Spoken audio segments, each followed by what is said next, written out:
When I was 9 years old, I went off to summer camp for the first time, and my mother packed me a suitcase full of books, which to me seemed like a perfectly natural thing to do, because in my family, reading was the primary group activity. And this might sound antisocial to you, but for us, it was really just a different way of being social. You had the animal warmth of your family sitting right next to you, but you were also free to go roaming around the adventure land inside your own mind. And I had this idea that camp was going to be just like this, but better. I had a vision of 10 girls sitting in a cabin, cozily reading books in their matching nightgowns.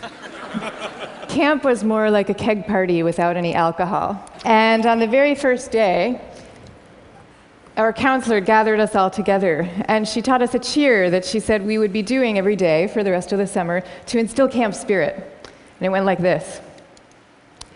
R-O-W-D-I-E, that's the way we spell rowdy, rowdy, rowdy. Let's get rowdy. Yeah. So I couldn't figure out for the life of me why we were supposed to be so rowdy, or why we had to spell this word incorrectly.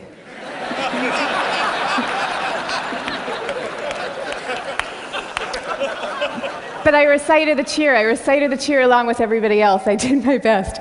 And I just waited for the time that I could go off and read my books.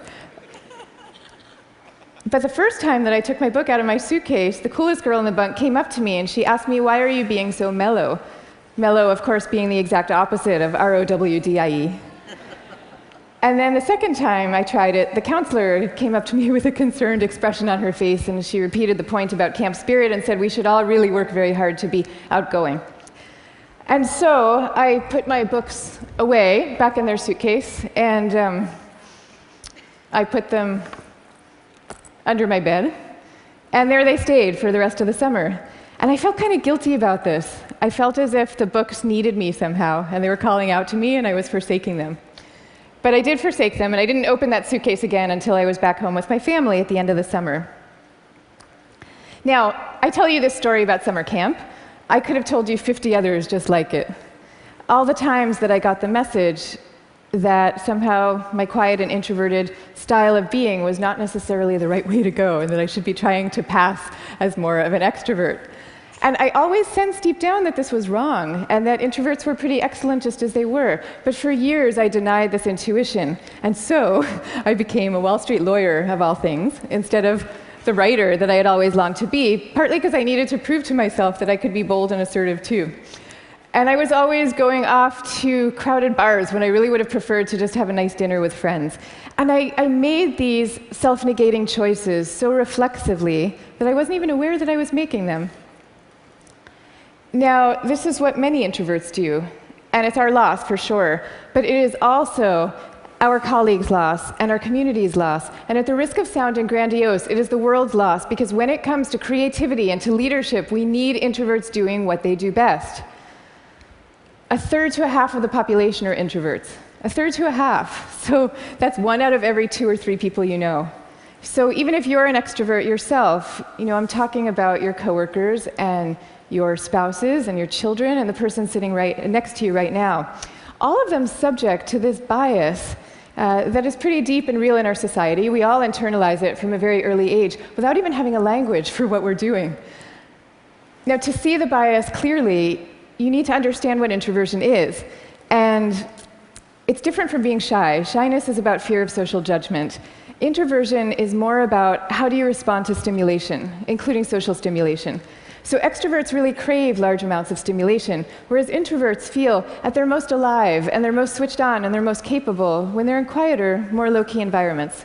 Not all the time, these things are an absolute, but a lot of the time. So the key then to maximizing our talents is for us all to put ourselves in the zone of stimulation that is right for us. But now here's where the bias comes in.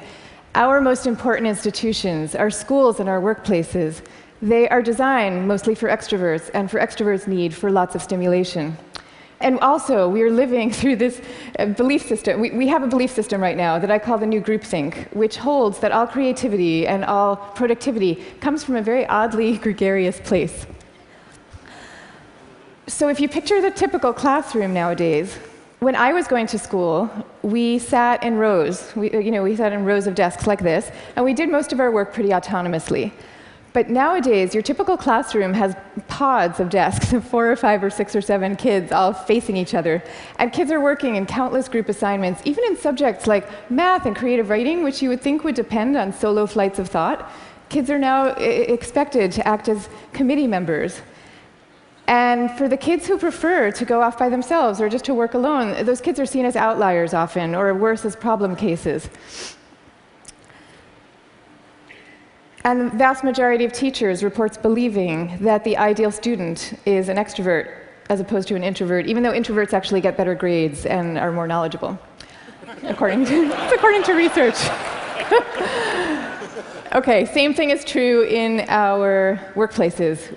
Most of us work in open plan offices without walls, where we are subject to the constant noise and gaze of our coworkers. And when it comes to leadership, introverts are routinely passed over for leadership positions, even though introverts tend to be very careful, much less likely to take outsized risks, which is something we might all favor nowadays. And interesting research by Adam Grant at the Wharton School has found that introverted leaders often deliver better outcomes than extroverts do, because when they are managing proactive employees, they're much more likely to let those employees run with their ideas, whereas an extrovert can quite unwittingly kind of get so excited about things that they're putting their own stamp on things, and other people's ideas might not as easily then bubble up to the surface. Now, in fact, some of our transformative leaders in history have been introverts. I'll give you some examples. Eleanor Roosevelt, Rosa Parks, Gandhi. All these people describe themselves as quiet and soft-spoken and even shy. And they all took the spotlight, even though every bone in their bodies was telling them not to. And this turns out to have a special power all its own, because people could feel that these leaders were at the helm, not because they enjoyed directing others, and not out of the pleasure of being looked at. They were there because they had no choice, because they were driven to do what they thought was right. Now, I think at this point it's important for me to say that I actually love extroverts. I always like to say some of my best friends are extroverts, including my beloved husband. And we all fall at different points, of course, along the introvert-extrovert spectrum. Even Carl Jung, the psychologist who first popularized these terms, said that there's no such thing as a pure introvert or a pure extrovert. He said that such a man would be in a lunatic asylum if he existed at all. And some people fall smack in the middle of the introvert-extrovert spectrum, and we call these people ambiverts. And I often think that they have the best of all worlds. But many of us do recognize ourselves as one type or the other. And what I'm saying is that culturally, we need a much better balance. We need more of a yin and yang between these two types. This is especially important when it comes to creativity and to productivity, because when psychologists look at the lives of the most creative people, what they find are people who are very good at exchanging ideas and advancing ideas, but who also have a serious streak of introversion in them. And this is because solitude is a crucial ingredient often to creativity. So Darwin, he took long walks alone in the woods and emphatically turned down dinner party invitations. Theodore Geisel, better known as Dr. Seuss, he dreamed up many of his amazing creations in a lonely bell tower office that he had in the back of his house in La Jolla, California. And he was actually afraid to meet the young children who read his books for fear that they were expecting him to be this kind of jolly Santa Claus-like figure and would be disappointed with his more reserved persona. Steve Wozniak invented the first Apple computer sitting alone in his cubicle in Hewlett-Packard, where he was working at the time. And he says that he never would have become such an expert in the first place had he not been too introverted to leave the house when he was growing up. Now, of course, this does not mean that we should all stop collaborating. And case in point is Steve Wozniak famously coming together with Steve Jobs to start Apple Computer. But it does mean that solitude matters, and that for some people, it is the air that they breathe. And in fact, we have known for centuries about the transcendent power of solitude. It's only recently that we've strangely begun to forget it. If you look at most of the world's major religions, you will find seekers, Moses, Jesus, Buddha, Mohammed, seekers who are going off by themselves, alone, to the wilderness, where they then have profound epiphanies and revelations that they then bring back to the rest of the community. So no wilderness, no revelations. This is no surprise, though, if you look at the insights of contemporary psychology. You know, it turns out that we can't even be in a group of people without instinctively mirroring and mimicking their opinions, even about seemingly personal and visceral things like who you're attracted to. You will start aping the beliefs of the people around you without even realizing that that's what you're doing. And groups famously follow the opinions of the most dominant or charismatic person in the room, even though there's zero correlation between being the best talker and having the best ideas. I mean, zero. So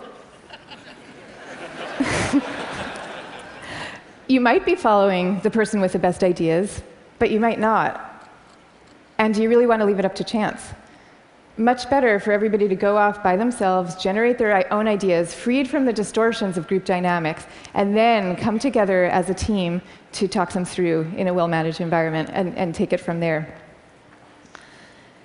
Now, if all this is true, then why are we getting it so wrong? Why are we setting up our schools this way and our workplaces? And why are we making introverts feel so guilty about wanting to just go off by themselves some of the time? One answer lies deep in our cultural history. Western societies, and in particular the US, have always favored the man of action over the man of contemplation. But in America's early days, we lived in what historians call a culture of character, where we still, at that point, valued people for their inner selves and their moral rectitude. And if you look at the self-help books from this era, they all had titles with things like character, the grandest thing in the world. And they featured role models like Abraham Lincoln, who was praised for being modest and unassuming. Ralph Waldo Emerson called him a man who does not offend by superiority. But then we hit the 20th century, and we entered a new culture that historians call the culture of personality. You know, what happened is we had evolved from an agricultural economy to a world of big business. And so suddenly people are moving from small towns to the cities. And instead of working alongside people they've known all their lives, now they are having to prove themselves in a crowd of strangers. So quite understandably, qualities like magnetism and charisma suddenly come to seem really important. And sure enough, the self-help books change to meet these new needs. And they start to have names like How to Win Friends and Influence People. And they feature as their role models really great salesmen. So that's the world we're living in today. That's our cultural inheritance. Now, none of this is to say that social skills are unimportant. And I'm also not calling for the abolishing of teamwork at all. The same religions who send their sages off to lonely mountaintops also teach us love and trust. And the problems that we are facing today in fields like science and in economics are so vast and so complex that we are going to need armies of people coming together to solve them, working together. But I am saying that the more freedom that we give introverts to be themselves, the more likely that they are to come up with their own unique solutions to these problems. So now, I'd like to share with you what's in my suitcase today.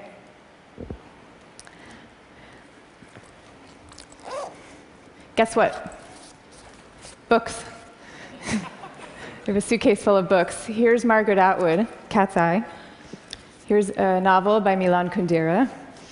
And here's The Guide of the Perplexed by Maimonides. But these are not exactly my books. I brought these books with me because they were written by my grandfather's favorite authors. My grandfather was a rabbi, and he was a widower who lived alone in a small apartment in Brooklyn. That was my favorite place in the world when I was growing up, partly because it was filled with his very gentle, very courtly presence, and partly because it was filled with books. I mean, literally, every table, every chair in this apartment had yielded its original function to now serve as a surface for swaying stacks of books. Just like the rest of my family, my grandfather's favorite thing to do in the world was to read. But he also loved his congregation, and you could feel this love in the sermons that he gave every week for the 62 years that he was a rabbi. He would take the fruits of each week's reading, and he would weave these intricate tapestries of ancient and humanist thought, and people would come from all over to hear him speak. But here's the thing about my grandfather.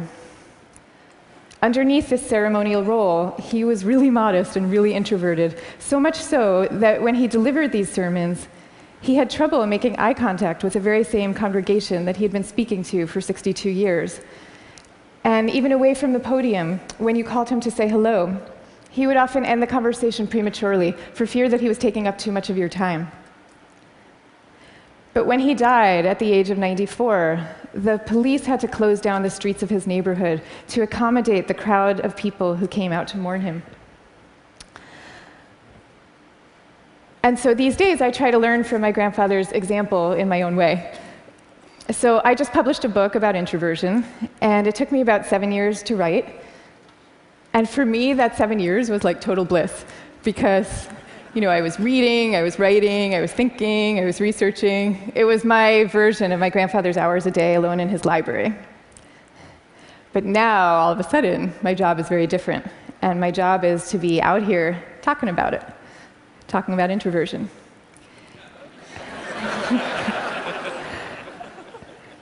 And that's a lot harder for me, because as honored as I am to be here with all of you right now, this is not my natural milieu. So I prepared for moments like these as best I could. I spent the last year practicing public speaking every chance I could get, and I called this my year of speaking dangerously. And that actually helped a lot. But I'll tell you, what helps even more is my sense, my belief, my hope that when it comes to our attitudes to introversion and to quiet and to solitude, we truly are poised on the brink of dramatic change. I mean, we are. And so I'm going to leave you now with 3 calls for action for those who share this vision. Number 1, stop the madness for constant group work. Just stop it. Thank you.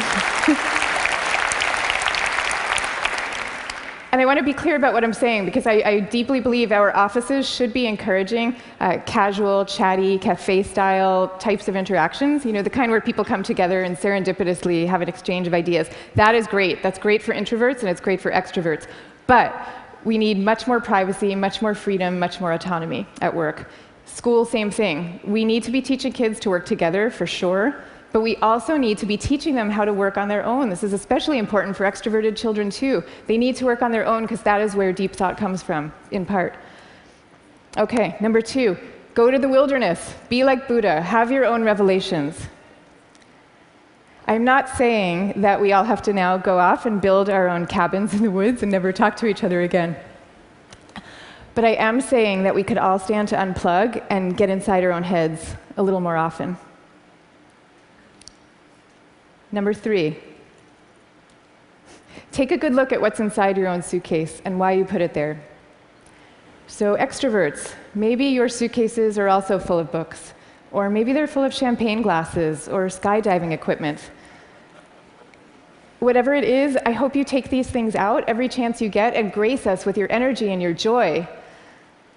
But introverts, you being you probably have the impulse to guard very carefully what's inside your own suitcase. And that's okay.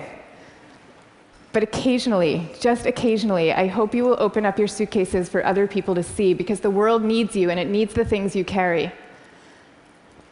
So I wish you the best of all possible journeys and the courage to speak softly. Thank you very much. Thank you. Thank you. Thank you.